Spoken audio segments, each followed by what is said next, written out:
Hello everyone and welcome to my class. Now in this video, to continue with the first chapter, that is the rise of the nationalism in Europe of class 10th history, I'll be discussing very important topics like the making of nationalism in Europe, what did liberal nationalism stands for. We'll talk about the Congress of Vienna, a phase of new conservatism in Europe. All these things we'll be discussing in this video. So watch the video till the end, right? And then at the end I'll be giving you certain questions based on this lecture, right? So let's start the topic without wasting time. So my first topic is the making of nationalism in Europe. Now in this till so far in my previous video we have discussed that how the ideas from the French Revolution, they inspired the people across the Europe, right? So this was the time of mid 18th century when there were no nation states exist at that time. The modern states as we know today, these nations were not existing in the mid 18th century in Europe, right? Instead of modern nation states, there were empires of despots or the monarchs. They were ruling, they were having their kingdoms and empires, and most of the empires or the kingdoms of these despots were composed of different regions and different ethnic groups, different communities were living together in these empire. They were least bothered to know about their people. Rather, they had this intention to conquer territories of other rulers and just to expand their empires and kingdoms. Right, so most of these rulers were having such empire where different ethnic groups were living together, following different language, culture, religions. Right, so one good apt example is given in the book. It is of Austrian Habsburg Empire, which appears to be like a patchwork of different region and people. This wording is very important. It can be asked in paper. Austrian Habsburg Empire, if we look at the medieval century, medieval time European map, we'll find that the Austrian Empire was a huge empire covering different regions and different people. People of different communities were residing in this empire.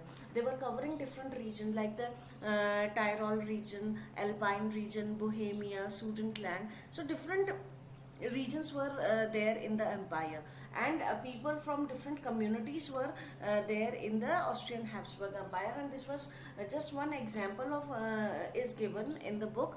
But most of the rulers who were ruling in Europe at that time, they were having such empire where mixed type of communities were living, right?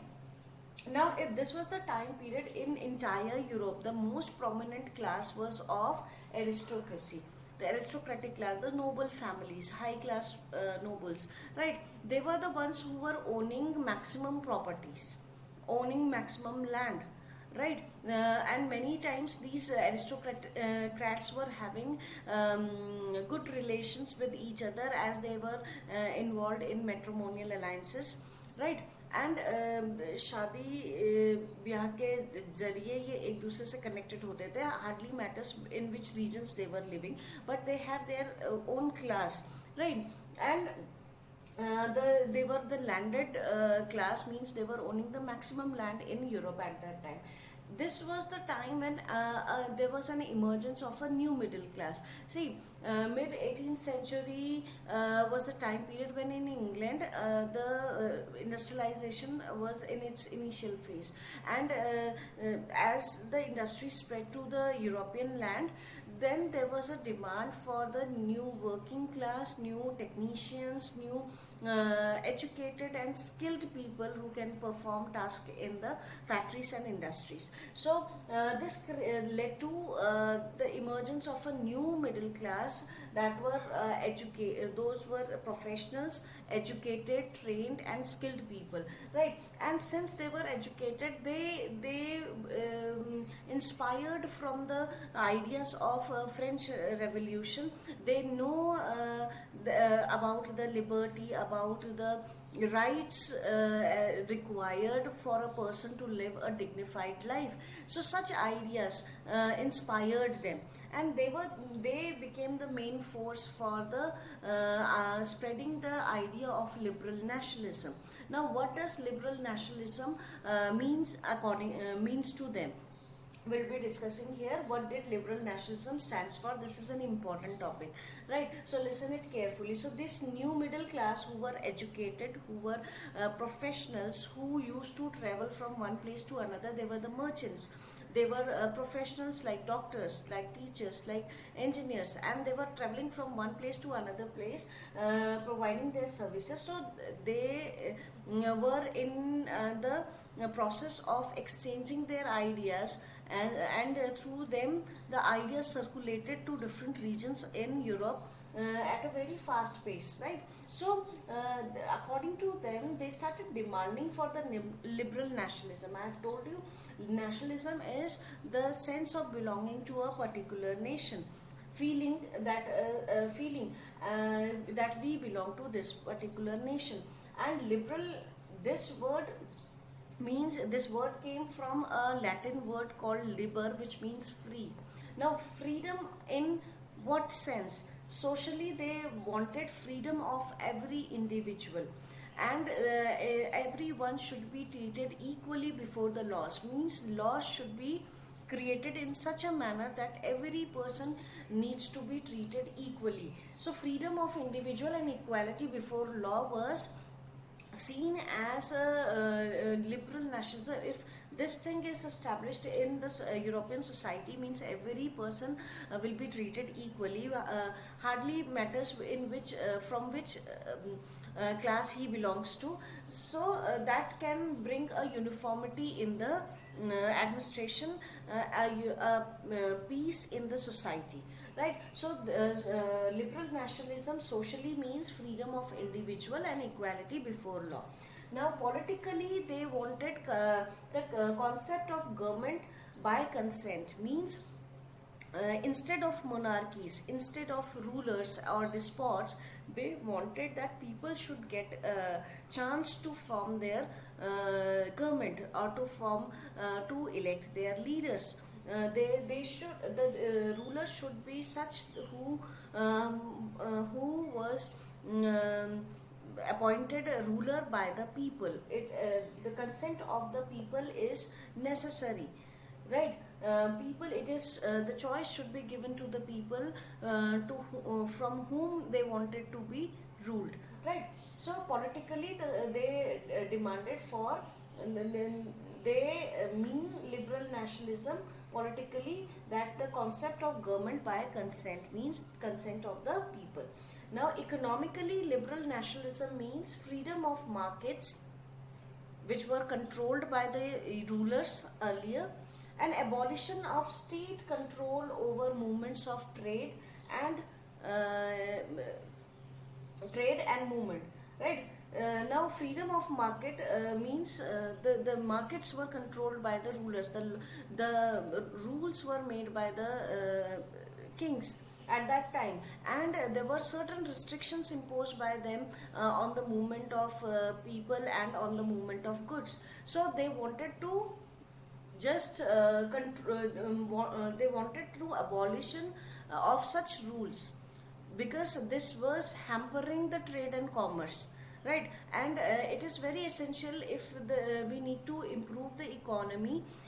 This kind of barriers should be removed, right? So I'll tell you one example. This is a very good example given in the book of the German states. When Napoleon expanded his territories, he started conquering the neighboring nations. So he captured various regions of Germany at that time, right? And there were small principalities were made, small provinces were made of German nation.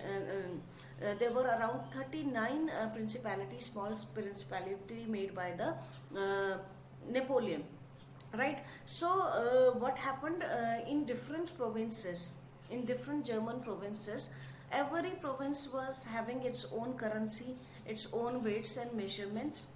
Now this created a problem for the traders. Suppose if a trader of a textile trader needs to travel to four regions, then in every province he used to give different tax, right? And moreover, the measurement and weights were not similar at every province. Suppose an L E कपड़े को अगर बेचना है तो France में this term L E is used for textile unit. Suppose one LE in one province is 51.5 centimeter. Maybe in another province it may be 54.6 centimeter. So the length of the cloth is different in different province. The measurements were different, the units were different. So this created lots of confusion amongst the merchants and traders, and somewhere it is a very time consuming process for them to convert the units and to do the trading, right? So such restrictions should be removed, because these things were hampering the economic growth of the region. So what happened in the year 1834? Zollverein custom union was formed of 39 German states, small principalities, 39 German states. They together formed a custom union where they decided upon that instead of using 32 or more currency that was prevalent in different provinces, they will reduce it to two type of currencies, just for the sake of improving trade, right? They will remove the unnecessary trade barriers so that the movement of the people and the movement of the good becomes easier. Now all these steps were taken by the custom union, that was Zollverein. Now this is important. Many times this question comes on Zollverein. What was Zollverein, right? And how it formed? What was the purpose of forming Zollverein? All these kinds of questions. So this is important. So liberal nationalism was seen by the educated middle class in three spheres. They wanted liberty in three spheres. First, socially. In socially, they wanted freedom of every individual and equal laws for everyone, equality before laws. Then politically, they wanted the government by consent of the people, and not they were no more in a mood to be ruled by the monarchs. So, and economically, they wanted freedom of the markets and abolition of unnecessary trade barriers, which was hampering the economic growth, right? So liberal nationalism was seen in different spheres, socially, politically and economically, right? Now what happened when Napoleon was defeated? Napoleon became a headache for the entire Europe, right? Because after coming to power, first of all, he built a strong French nation, right? And in his initial years, he was concentrating on consolidating his power in France. But later, he started expanding the French Empire by conquering the neighboring states, right? So ऐसा कहा जाता है कि Napoleon कभी कोई लड़ाई हारा नहीं था. It was only the last battle that he fought in the year 1814. It was the Battle of Waterloo, in which he was defeated. And since he was a headache, so many European powers combined together and they fought against the Napoleon just to defeat him. So Britain, Prussia, Austria, Russia, these four powers combined their energies together against the Napoleon, right? और इन्होंने मिलकर Napoleon को हराया था in the Battle of Waterloo, right? Now, if Napoleon, he was defeated, but he was not killed in the battle. So what happened with the Napoleon Bonaparte? That after his defeat, he was sent to an exile. उसको देश से निकाल दिया गया था. वो France में नहीं आ सकता था. And he was sent to an island called Saint Helena. वहाँ पे उसको डिपोर्ट किया गया था और उसने अपने लाइफ के लास्ट डेज वहीं पे काटे. So this was the punishment given to Napoleon, right? But when Napoleon was removed, what will be the fate of France? That was a big question among the winner nations. अब France का क्या? Because now France was in a stage where no ruler was there. What to do with the France? So a meeting was conducted, and all the winner nations who took part against Napoleon in the Battle of Waterloo, they sent their representatives in that meeting. That meeting was held in the Austrian capital Vienna, right? And it is in the year 1815 this meeting was held. So it is called Congress of Vienna, right? 1815 Congress of Vienna. This is very, very, very important, right? And this meeting was headed by Austrian Vice Chancellor Duke Metternich. He was the leading personality who headed this meeting. Various decisions were taken in this meeting regarding France. First thing, that France may now no such dictator is required. Duke Metternich जो था वो conservative सोच का था, और all those the members who were there in the meeting, most of them were of conservative ideology. They were follower of conservative ideology, right? Conservative वो होता है जो किसी भी तरह के change में believe नहीं करता है. They don't accept changes. So they believed in the traditional old customs. उनका मानना था जैसे राजा रूल करते हैं उन्हें ही रूल करना चाहिए. We don't require any change in the system. So such people were there in the meeting, and they decided that France may, instead of any kind, we need to make France such a way that no such dictator in future can take the lead in France. जैसे कि Napoleon था, उसने France में को lead किया था, इस तरह का डिक्टेटर हमें नहीं चाहिए. We want rulers like us. So what they have done, they have installed a ruler of Bourbon dynasty. Louis XVI जिस डायनेस्टी का था, बर्बन डायनेस्टी, उसी डायनेस्टी का कोई व्यक्ति को उन्होंने री इंस्टॉल्ड कर दिया as a ruler in France. और फ्रांस की जो जीती हुई जितनी भी टेरिटरीज थी, the territories won by the Napoleon was equally distributed among the winner nations. कैसे? They have और उसके not only distribution of territories they have done, but they have created strong states on the boundaries of France. So to keep a check on the strength of France.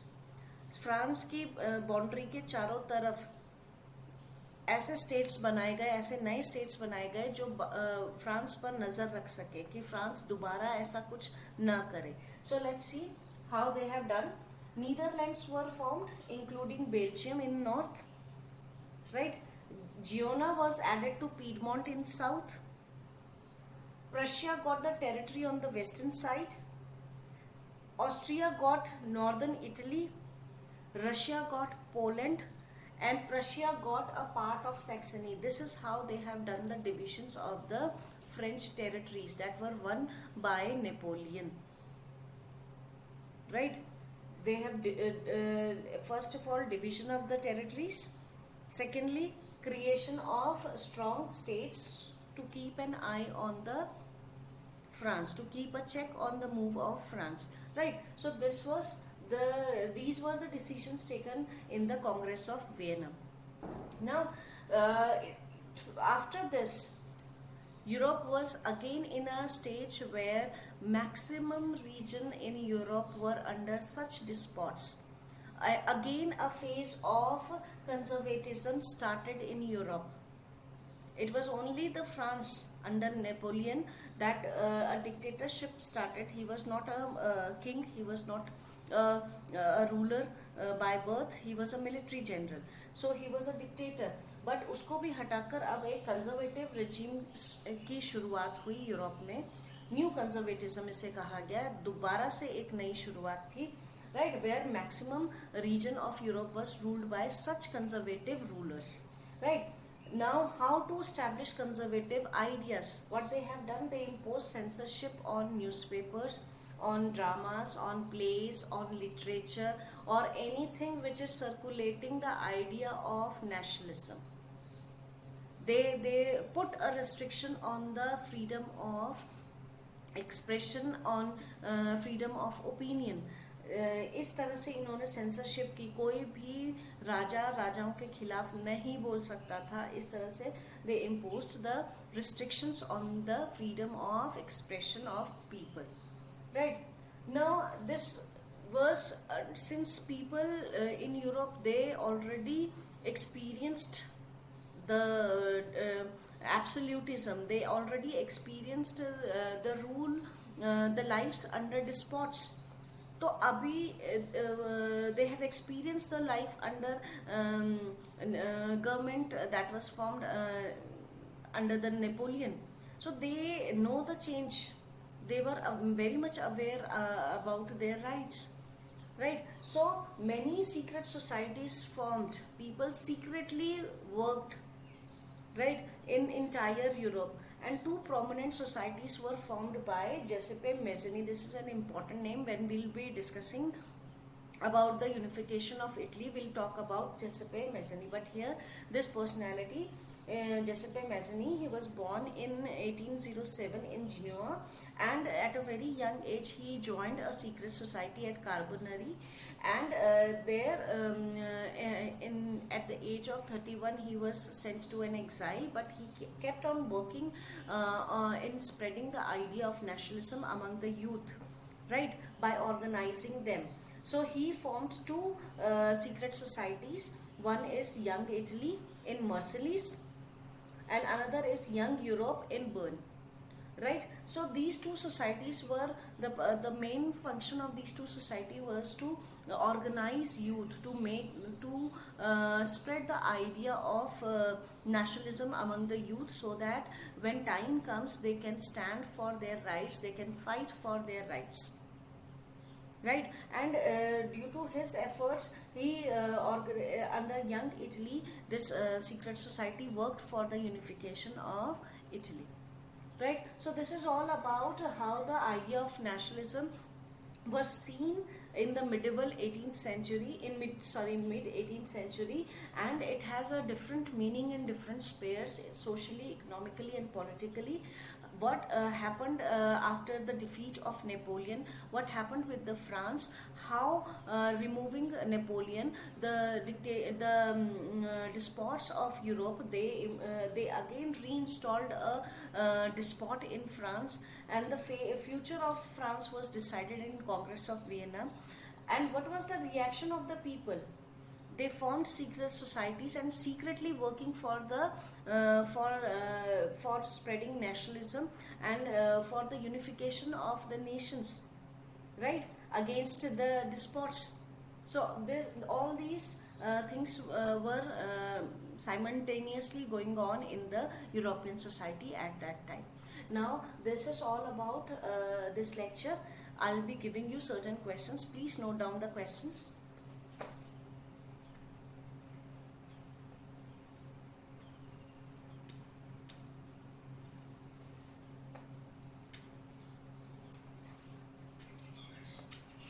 My first question is, which empire in medieval Europe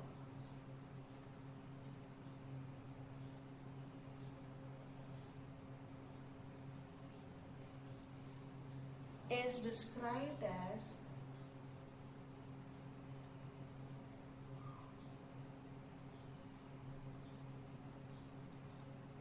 patchwork of different regions and people, and why?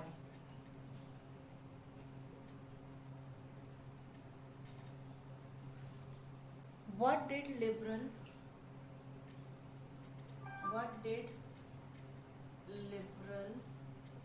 nationalism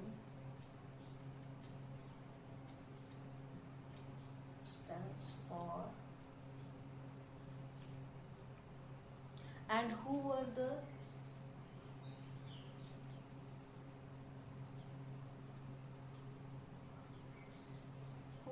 ones demanding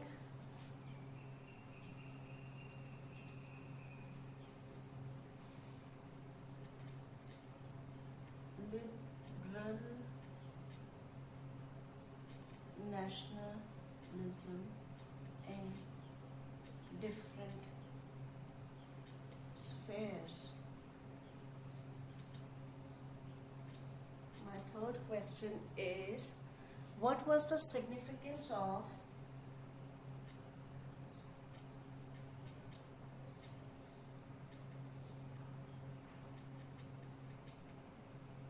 Congress of Vienna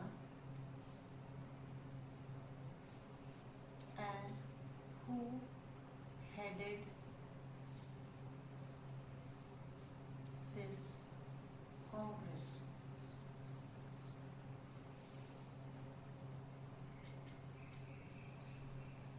My next question is, what do you know about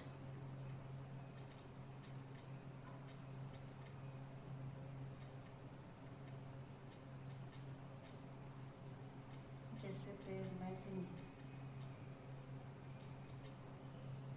Next question is, what was Zollverein?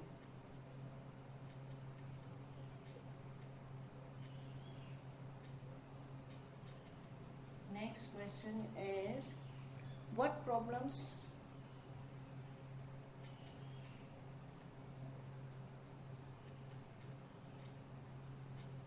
were faced by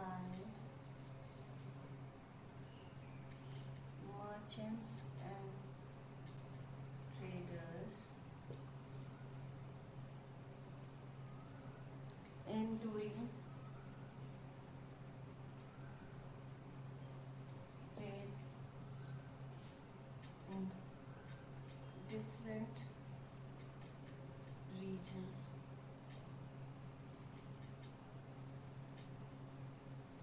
of Europe